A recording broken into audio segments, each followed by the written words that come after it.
Okay, moving on to what evidence is there on the health effects of saturated fat.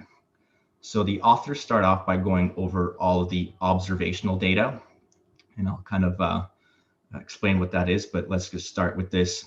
They say a few large and well-designed prospective cohort studies which used validated questionnaires to assess diet and recorded endpoints in a systematic manner were initiated recently. They demonstrated that replacement of fat with carbohydrate was not associated with lower risk of coronary heart disease and may even be associated with increased total mortality. All right. So what they're saying is if you reduce saturated fat foods, replace them with carbohydrate foods, you don't get any better coronary heart disease outcomes. And in fact, you see more death. Now, one thing we have to keep in mind though is that these are prospective cohort studies. So these are observational studies, and what they're simply doing is they're creating questionnaires and asking people, what are you doing? What are you eating? How much are you eating? And people answer these questions, and then they track these people and their health outcomes over, many years. And this is how nutritional science is done. Unfortunately, you can't do it any better than that because it's really difficult to conduct studies where you actually, instead of just simply observing, you're intervening, interventional studies, because it's hard to force people, first of all, to eat what you want them to eat, and then also to do it for a long period of time where you can actually observe an effect. It's very costly financially and difficult to do it just logistically. So we have a lot of evidence from these observational studies, but there's a large asterisk with these observational studies just because it's just a questionnaire. Like, how likely are you to nail answering exactly accurately how much of each particular food you've been eating? I barely remember what I had for lunch yesterday. Like, I'm not going to be able to fill out a questionnaire about what I've been eating, every month, or I didn't look into how frequently these questionnaires were filled out, but there's just a lot of difficulty in making sure that your evidence is accurate. It's really difficult to make sure your evidence is accurate. So while there's, the results show that replacing fat with carbohydrate is not better and could actually be worse, this is still a observational study, so we can't put too much belief in these results. And this is true for all the rest of these outcomes that I'm going to go over that they present in this first part of the paper, where most of it is just observational studies. All right, so moving on, they say, furthermore, a number of systematic reviews of cohort studies, again, these observational studies, have shown no significant association between saturated fat intake and coronary artery disease or mortality. And some even suggest a lower risk of stroke with higher consumption of saturated fats. Boom, another observational study showing a similar thing, where saturated fat intake does not make you have more issues with your heart health, and in fact you have less stroke. So what's the problem? They provide sources. I did not go into these sources. I did not look at them and validate everything. I don't have time to do that. I'm just trusting that the authors of this paper did a good job of representing the information truthfully and honestly. And and that's a limitation, right? Like, at some point you have to trust somebody, unless you keep diving deeper and deeper into the literature and finding everything out for yourself. And unfortunately, no one's got the time to do that. Only a few people do. So it depends on their reputation, right? So this person, Ronald Krauss, seems like he's got quite a good reputation, so I'm going to trust the fact that what he says is true. Moving on.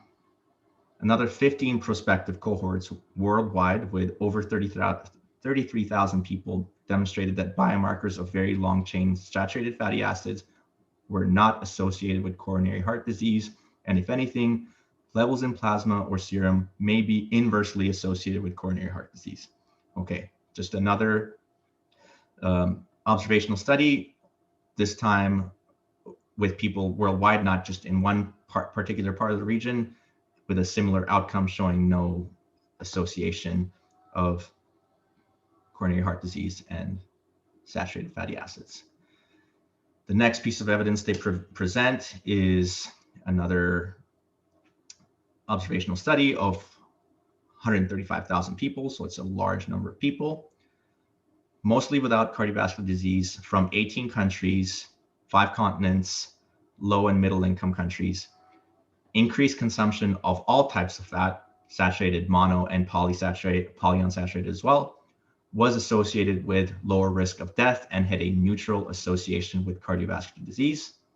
By contrast, a diet high in carbohydrates was associated with a higher risk of death, but not with risk of cardiovascular disease. So this study also demonstrated that individuals in the quintile with the highest saturated fat intake had lower risk of stroke. So again, kind of similar points here.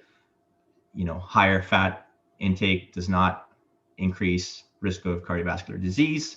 In fact, this study showing that people who consumed the highest fat intake had a lowest risk of stroke. Moving on, newly published study of nearly 200,000 participants from the UK Biobank who were followed up for up to 10.6 years. There's no evidence that saturated fat intake was associated with incident cardiovascular disease.